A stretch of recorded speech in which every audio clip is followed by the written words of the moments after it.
Hyundai finally announced a ton of information about the upcoming 2025 Ioniq 5 for the US. We've got pricing, we've got trim levels, we've got charging specifications. There's a lot to talk about, so let's get right into it. So first off, let's start with pricing. So contrary to what I thought, now that the Ioniq 5 is going to be built in the United States at the Georgia Meta plant, I've been thinking prices might drop because of that, but they've gone up across the board. So SE standard range rear-wheel drive, up $850, SE rear-wheel drive, up $850, SE all-wheel drive, up $850.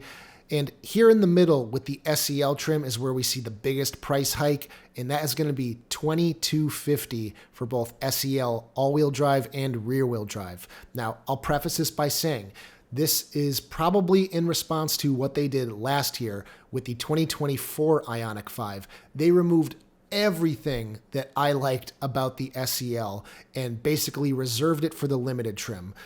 So they cut prices a little bit. $200. They've been going for steals because nobody's buying them because there's not much difference between an SE and an SEL trim. It's basically like an SE with an option package for a few little goodies.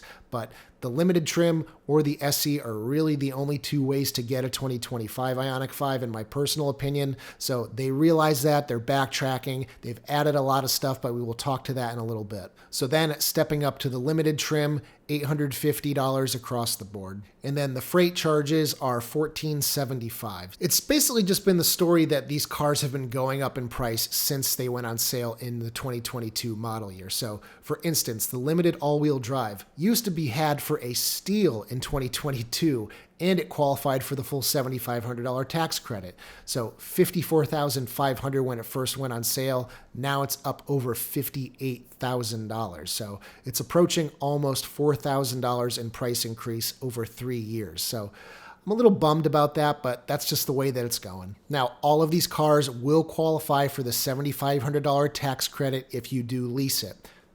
That is for the time being. We will see what happens when the Trump administration takes power again and what they're going to do. I don't know. I'm sure Elon Musk is going to have a lot to say about axing that, but we will see. And then if you decide to finance or pay cash, these will qualify for half of the federal tax credit because they are built in the US. They just aren't getting their battery material from the United States and fair trade suppliers or whatever. So it does only qualify for $3,750 if you do purchase or finance. Now there is also this new XRT off-road Subaru-like variant of the Ioniq 5, and that is going to be $55,400, and it's bridging the gap between the limited rear-wheel drive and the limited all-wheel drive. And it does kind of seem like it's an SEL with an option package. It gets some of the niceties from the limited trim for a little bit less money. But you're also giving up 10 miles of estimated range because it does have knobby off-road tires. Okay, so let's talk about this new charging time because I was not expecting this at all. So in this press release, Hyundai says ultra-fast charging from 10 to 80% is now 20 minutes on a 350 kilowatt ultra-fast combined charging system charger, or CCS. I still don't know why they have to say 350 kilowatt station. The car does not accept 350 kilowatts. I don't know why they can't just say 250 kilowatts or more. After that, they say backward compatible with legacy US 400 volt infrastructure. And what I get from that is Tesla Superchargers. And something a lot of people are going to be really happy to hear is that all these Ioniq 5s are coming with a CCS to NACS adapter for the car. So you can go charge at Electrify America. You can go charge at EVgo. You can go charge at a Supercharger, all with this one car, and you don't have to go out of your way and buy a separate adapter. So really glad to see that Hyundai is including that. For a lot of people who already own EVSEs at home, it would have been nice to also see a J1772 to NACS adapter for charging at home. But those can be had on Amazon for pretty cheap. I'm going to review a few of them and see how they work and let you guys know. So now Hyundai has included this little chart with charging speeds. And here's where I'm a little confused, and I'm going to reach out to Hyundai for more clarification. So because they said it's backward compatible with legacy US 400 volt infrastructure, that leads me to believe that they have changed the boost converter on the car to allow it to boost voltage to 800 volts while also outputting more charging power. So right now, if you bring an Ioniq 5 to a Tesla Supercharger with Magic Dock, because the boost converter can't do as much, you're only going to see about 100 kilowatts on that charger. That kind of eliminates any desire to even use a supercharger. So really, right now, only for emergencies. So Hyundai here is saying for the big battery on NACS, 30 minutes from 10 to 80%. And if you have the standard range SE rear-wheel drive, 24 minutes.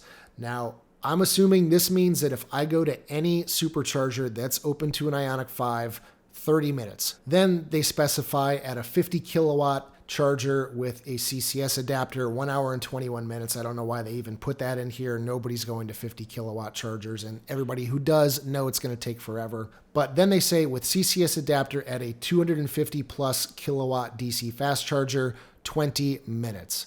So this is different than the 2024, which claims 18 minutes from 10 to 80%. And what I thought was going to happen here is just like with the 2025 Ioniq 5N, is even though it has that bigger 84 kilowatt hour battery pack, they would just increase the charging speed to compensate for that larger battery pack. So when I tested the Ioniq 5N at an EVgo 350 station a few weeks ago, I saw upwards of 260, I think maybe even 265 kilowatts. I don't remember exactly, but that car maintained that 18, 19 minute charging time. Now here we're seeing it up to 20 minutes. Maybe it's going to be better. Maybe Hyundai's being conservative. They don't want to overpromise and underdeliver, but that is a little bit of a bummer. But even still, a minute and a half is not the end of the world. But I feel like when you tell people that my car charges in 18 minutes, it sounds a lot better than it charges 10 to 80% in 20 minutes. I feel like just increasing that first number there really just kind of makes it sound a little less impressive. Something I previously haven't mentioned is that the 2025 Ioniq 5 manuals have leaked, and they have talked about vehicle to load in them, and it doesn't appear there's any change to how vehicle to load functions. I know a lot of you have been really worried about plugging in a vehicle to load adapter on the exterior of the car, but nothing is changing. Vehicle to load remains the same. So that's pricing, that's charging. Let's now talk about range, because range is up because of that new bigger battery. So on the base model, it goes from 58 to 63 kilowatt hours, and on the long range models, it goes from 77.4 to 84 kilowatt hours. About 80 kilowatt hours will be usable from 100% to 0%. So they are saying with the SE standard range, it's increasing 25 miles to 245 miles, which is pretty good. The SE through limited trim rear-wheel drive all go from 303 miles of EPA range up to 318, so an increase of 15 miles. SE and SEL all-wheel drive increase from 260 to 290. They are the biggest increase here of 30 miles. The XRT is rated for 259 miles, and the limited all-wheel drive goes from 260 to 269. So a little modest increase there. Definitely not even close to the SE and SEL all-wheel drives. But either way, still really good to see range increases. You guys might not have seen my April Fool's video earlier this year, but I fooled you guys into thinking that the rear windshield wiper being added to the 2025 was sucking up most of that increased battery capacity. So the car needed an extra almost 7 kilowatt hours to go just the same distance as the existing models. And some of you fell for it. All right, now let's talk about trim changes. If you haven't already seen, please check out the 2 videos I put out about all the changes for the 2025 model year. There's a lot of them. I don't want to make this video an hour long. I don't want to rehash everything in there. So go check those out. I will have links in the description to both of those videos. One I made really quickly when the news broke, and then another one a couple days later when some more changes came to light. So the trim structure remains basically the same. SE, SEL, limited trim, and then there is now that XRT trim, which fits between the limited rear-wheel drive and the limited all-wheel drive. So on the screen, I will have all the standard features in the SE rear-wheel drive standard range, and then we'll talk about what things get added as you go up the list. So the SE rear-wheel drive obviously gets a bigger battery pack than the standard range, and it also gets a larger rear motor, which puts out 225 horsepower. If you go with the SE all-wheel drive, You're going to get a heat pump for the cabin, as well as a second front 74 kilowatt motor, which leads to a combined output of 320 horsepower.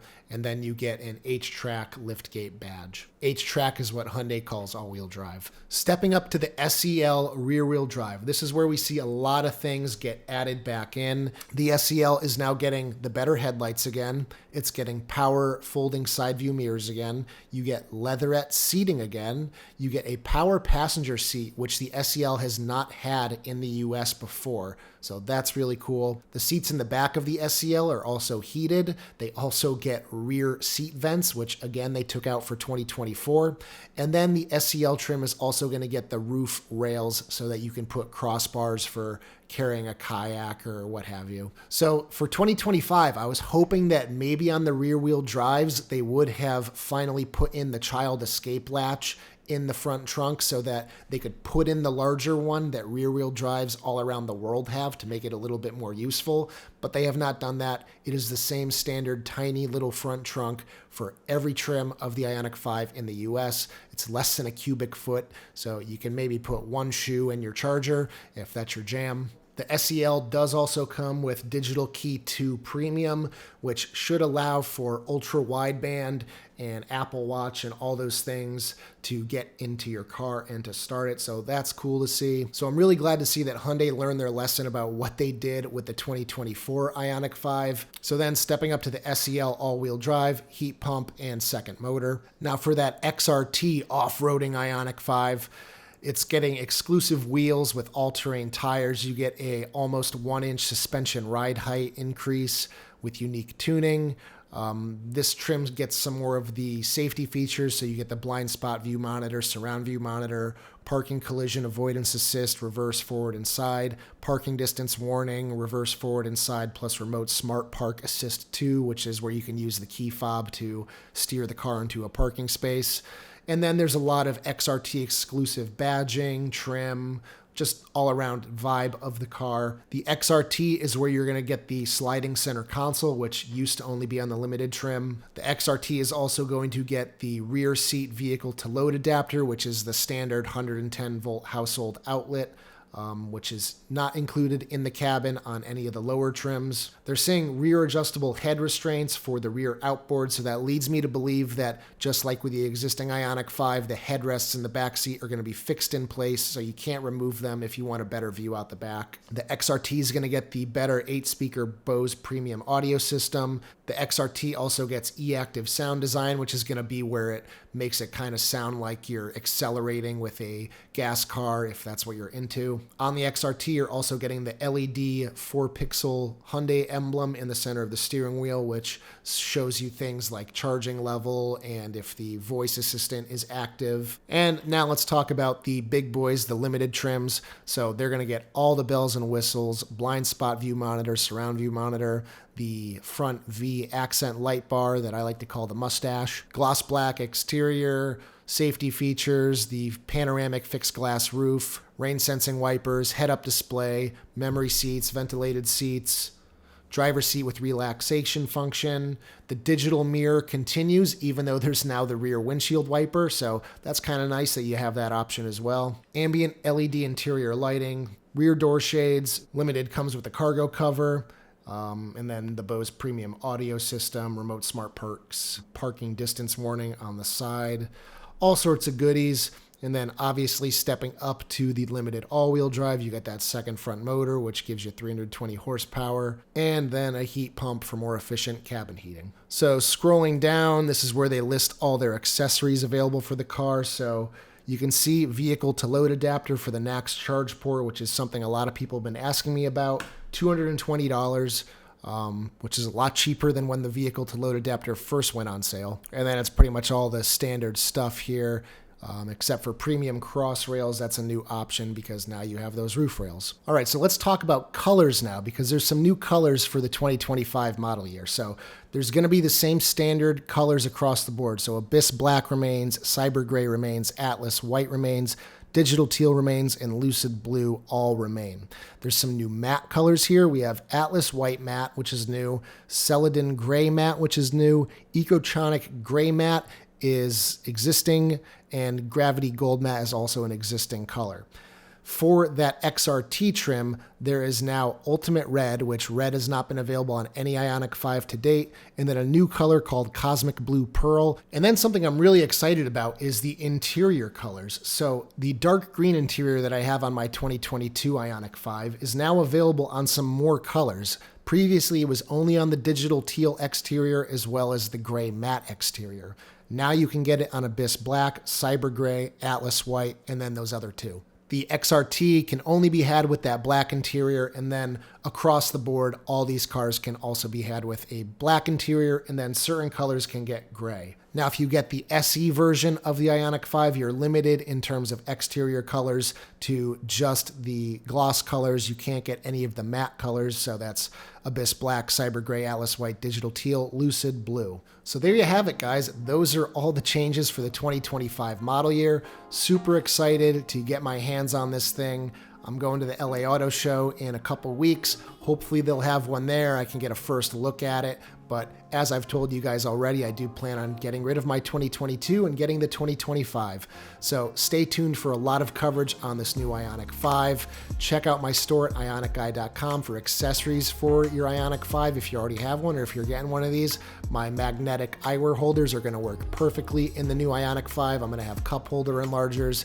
And then I'm going to try and figure out how to get the door lock device installed on the new Ioniq 5 because that's still a feature that the new one isn't going to have. So anyway, guys, if you liked today's video, give it a thumbs up. And as always, I will see you guys in the next one. Take care, everybody.